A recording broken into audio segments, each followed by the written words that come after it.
Welcome to ज्ञान ज्योति academy. आज का हमारा न्यू टॉपिक है पेंटोज शुगर। हमने ये समझ लिया था कि न्यूक्लियोटाइड में तीन कंपोनेंट थे, nitrogen base, pentose sugar and phosphate.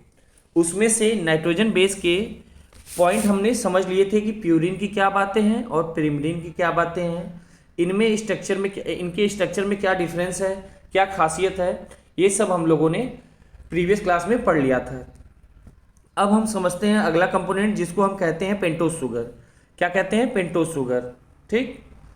DNA और आरएनए में pentose sugar different different type के होते हैं। ये इन्हें पेंटोज शुगर कहने का मतलब ये होता है कि इनमें 5 कार्बन के शुगर होते हैं। कितने कार्बन के शुगर होते हैं? 5 कार्बन के। आप देख पा रहे होंगे ये हमारा शुगर है। ठीक।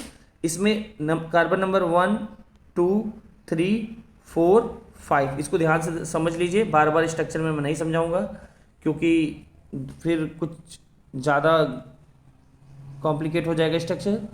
ठीक है। ये 5 कार्बन है, तो इनमें 5 कार्बन के शुगर होते हैं। ठीक। इसीलिए इनको हम लोग क्या कहते हैं? पेंटोज शुगर कहते हैं। डीएनए में कौन सा शुगर है और आरएनए में कौन सा शुगर है, वही हम देखते हैं यहाँ पर। तो दोस्तों सबसे पहले आपको आरएनए के स्ट्रक्चर दिखाई दे रहा होगा, आरएनए का शुगर दिखाई दे रहा होगा।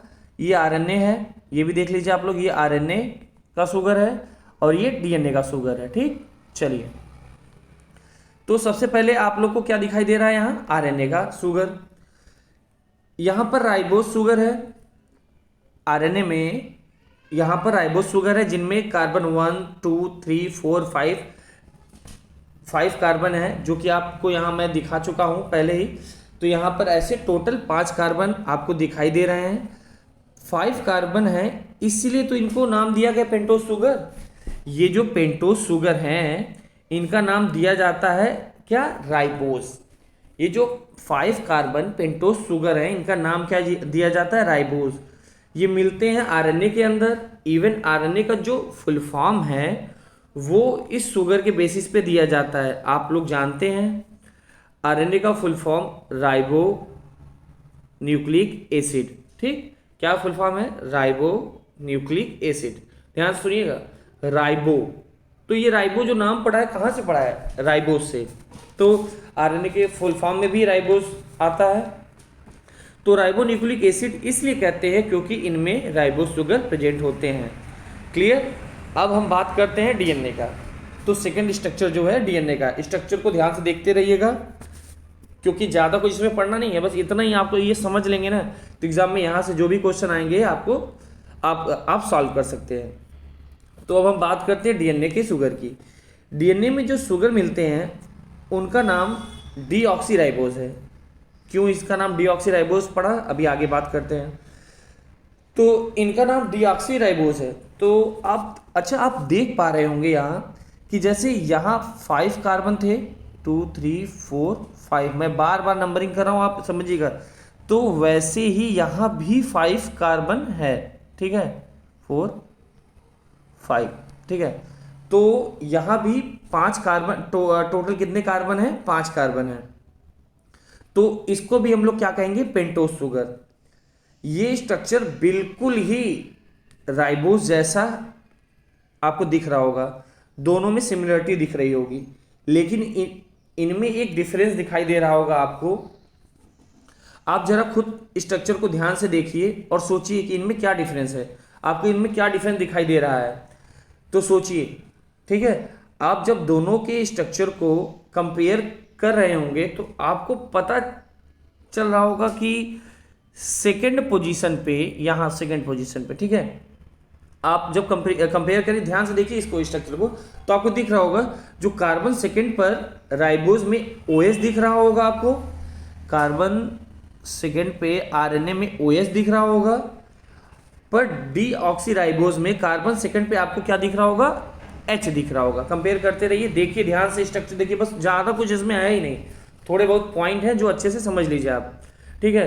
तो आरएनए में आपको राइबोज में क्या दिख रहा है? OH, और डीऑक्सीराइबोज में क्या दिख रहा है? नाम से भी पता चल रहा है, डीऑक्सी नाम से।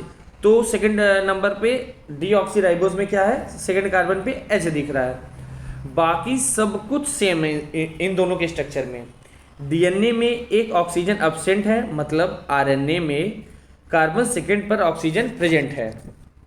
ठीक, और अच्छे से ध्यान से देखिए आप पहले सॉरी, यहाँ देखिए ये आरएनए का स्ट्रक्चर है, देखिए पेंटोज शुगर है, ठीक है, लेकिन आरएनए का है ये, और ये डीएनए का डीऑक्सीराइबोज है, शुगर है।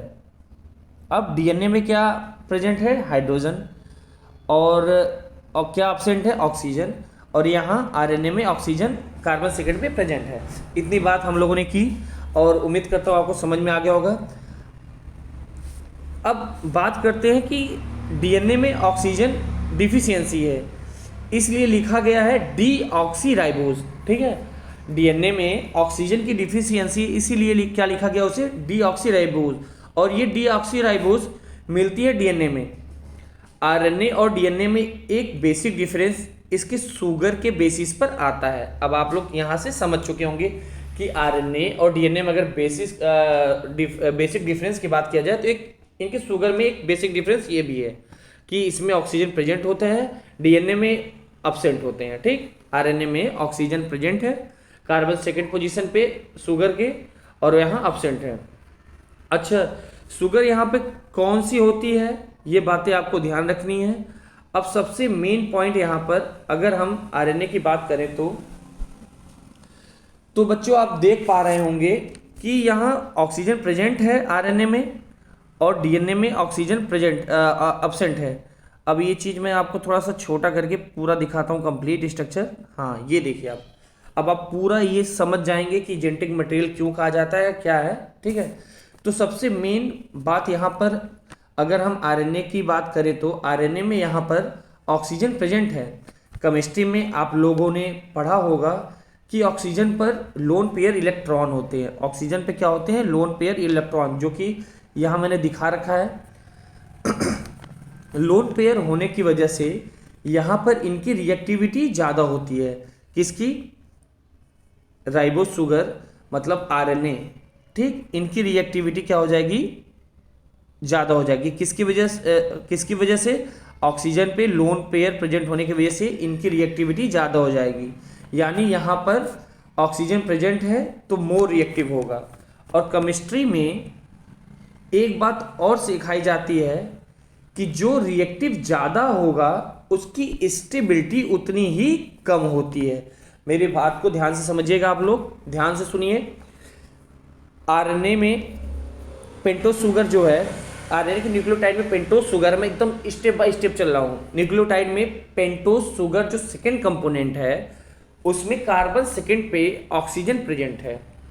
आप जानते हैं कि ऑक्सीजन पे क्या होता है? लोन पेयर इलेक्ट्रॉन, और जो जहाँ लोन पेयर इलेक्ट्रॉन होता है वो मोर रिएक्टिव होता है।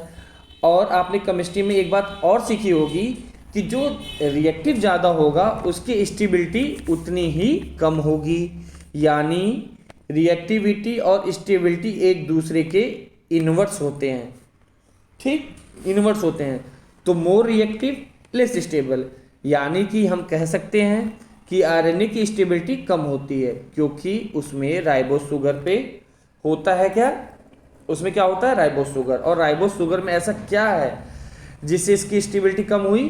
तो राइबोज में एक एक्स्ट्रा ऑक्सीजन होता है, इसलिए उसकी स्टेबिलिटी कम होती है। अब बात करते हैं हम लोग डीएनए की। अब हम डीएनए की बात करें तो कार्बन सेकेंड पर ऑक्सीजन अब्सेंट होगा, जस्ट अपोजिट। समझ रहे हैं? जैसे आरएनए है उसका जस्ट अपोजिट, वहाँ एक एक्स्ट्रा ऑक्सीजन प्रेजेंट था तो यहाँ ऑक्सीजन कम है। चलिए, तो कार्बन सेकेंड पर ऑक्सीजन अब्सेंट होता है कहाँ पर? डीएनए के पेंटोज शुगर पे, डीऑक्सीराइबोज पे। ठीक, ऑक्सीजन अब्सेंट है तो यहाँ पर लोन पेयर ऑफ इलेक्ट्रॉन नहीं होगा। लोन पेयर ऑफ इलेक्ट्रॉन नहीं होगा, ऑक्सीजन अब्सेंट है तो लोन पेयर ऑफ इलेक्ट्रॉन नहीं होगा। और जब लोन पेयर ऑफ इलेक्ट्रॉन नहीं होगा तो हम कह सकते हैं कि ये लेस रिएक्टिव होगा, और लेस रिएक्टिव होगा तो इसकी स्टेबिलिटी ज़्यादा होगी, ये मोर स्टेबल होगा। ठीक, कौन मोर स्टेबल होगा? डीएनए। अब हम कह सकते हैं कि डीएनए मोर स्टेबल होता है जबकि आरएनए लेस स्टेबल होता है। ये सब जो ऑक्सीजन के डिफरेंस की वजह से होता है। ठीक है, यानी यहाँ जो भी चीज़ है सब डिफरेंस किसकी वजह से है, ऑक्सीजन की वजह से है। इसमें ऑक्सीजन प्रेजेंट होता है इसलिए ये मोर रिएक्टिव होता है, लेस स्टेबल होता है। इसमें ऑक्सीजन एब्सेंट होता है, ये लेस रिएक्टिव है, मोर स्टेबल होता है। अब यहाँ पे हम लोग एक बहुत इंपॉर्टेंट प्रॉपर्टी आगे हम समझेंगे जेनेटिक मटेरियल की। हम यहाँ कुछ उसके बारे में बात करते हैं, फिर लेक्चर को समाप्त करते हैं। ठीक है, कुछ चीज़ें हैं जो आपको आगे काम देंगी, तो थोड़ा इसके बारे में विचार विमर्श कर लेते हैं हम लोग। जेनेटिक मटेरियल जिसको हम लोग क्या कहेंगे, GM, सॉरी एक सेकेंड, जेनेटिक मटेरियल। ठीक है, चलिए ये आगे हम समझेंगे जेनेटिक मटेरियल की। पहले बात आती है कि जेनेटिक मटेरियल कहते किसको हैं। जेनेटिक मटेरियल उसको कहा जाता है जो अगली जनरेशन में जेनेटिक इंफॉर्मेशन को लेके जाए। नॉर्मल से समझते रहिएगा, समझ में आ जाएगा।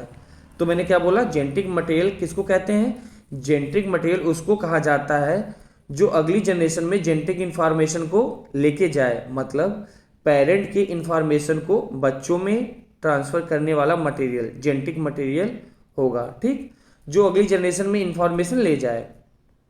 अब जरा आप खुद सोचिए, जेनेटिक मटेरियल का स्टेबल होना जरूरी है या नहीं। बिल्कुल जरूरी है, क्योंकि जेनेटिक मटेरियल जब स्टेबल होगा तभी तो इंफॉर्मेशन अगली जनरेशन में ले जा पाएगा। अब आप सोचिए कि डीएनए, सोचिए कि आप डीएनए ज़्यादा स्टेबल है कि आरएनए। इसके बारे में अभी बात हम लोगों ने किया कि डीएनए मोर स्टेबल है। क्यों स्टेबल है, क्योंकि लेस रिएक्टिव होता है। क्यों लेस रिएक्टिव होता है, क्योंकि ऑक्सीजन यहाँ अब्सेंट होता है, तो लोन पेयर इलेक्ट्रॉन नहीं होते हैं। तो ज़्यादा स्टेबल डीएनए कि आरएनए, तो ये आप समझ गए हैं, बिल्कुल डीएनए यहाँ मोर स्टेबल है और ये आसानी से इंफॉर्मेशन को एक जनरेशन से दूसरे जनरेशन ले जा सकता है। ठीक, क्योंकि ये टूटता नहीं, स्टेबल होता है, इसलिए डीएनए मेन जेनेटिक मटेरियल होता है, क्योंकि ये स्टेबल होता है। हाँ, अगर किसी ऑर्गेनिज्म में, आप समझिएगा, अगर किसी ऑर्गेनिज्म में डीएनए अवेलेबल नहीं है तो वहाँ पे जेनेटिक मटेरियल क्या हो सकता है, आरएनए हो सकता है। मतलब जब तक डीएनए है तो वो हमेशा हमेशा, मतलब कंफर्म हमेशा जेनेटिक मटेरियल होगा। जैसे कि एग्जांपल लेते हैं हम लोग, बैक्टीरिया लेते हैं, हम एक बैक्टीरिया लेते हैं, उसमें डीएनए आरएनए दोनों प्रेजेंट है, और अब आपसे पूछा जाए कि इसमें जेनेटिक मटेरियल कौन होगा, तो बच्चों आप निश्चिंत होकर कह सकते हैं डीएनए होगा। क्यों होगा, क्योंकि डीएनए जो है मोस्ट स्टेबल है। किसके कंपैरिजन में, आरएनए के। मोस्ट स्टेबल है, टूटेगा नहीं, आराम से इंफॉर्मेशन लेके one generation to next generation जा सकता है। अब नेक्स्ट क्वेश्चन ये भी फिलअप हो सकता है, क्या आरएनए जेनेटिक मटेरियल है? बिल्कुल। जिस सेल में डीएनए नहीं होगा, जहां डीएनए अवेलेबल नहीं है, वहां आरएनए जेनेटिक मटेरियल की तरह वर्क करेगा। अब जहां दोनों प्रेजेंट होंगे वहां डीएनए ही मेन जेनेटिक मटेरियल की तरह वर्क करेगा। तो यहाँ पे आपका पेंटोज सुगर आज समाप्त हो जाता है। उम्मीद करता हूँ कि सेकेंड कंपोनेंट भी आपको अच्छे से समझ में आ गया होगा। दोस्तों, एक एक चीज को बारीकी से समझिएगा, लेक्चर को ध्यान से देखिएगा। जितना मैं मैटर दे रहा हूँ, कहीं भी कोई भी पेपर हो, आप क्वेश्चन 100% सॉल्व कर ले जाएंगे, क्योंकि मैं एकदम बेसिक से और एक एक टर्मिनोलॉजी को क्लियर कर रहा हूँ आपको। ठीक है, तो प्लीज़ सब्सक्राइब द चैनल और पढ़ते रहिए, और कुछ भी प्रॉब्लम हो तो कमेंट में उसको लिख के भेजिए, मैं उसका सलूशन दूंगा। Thank you.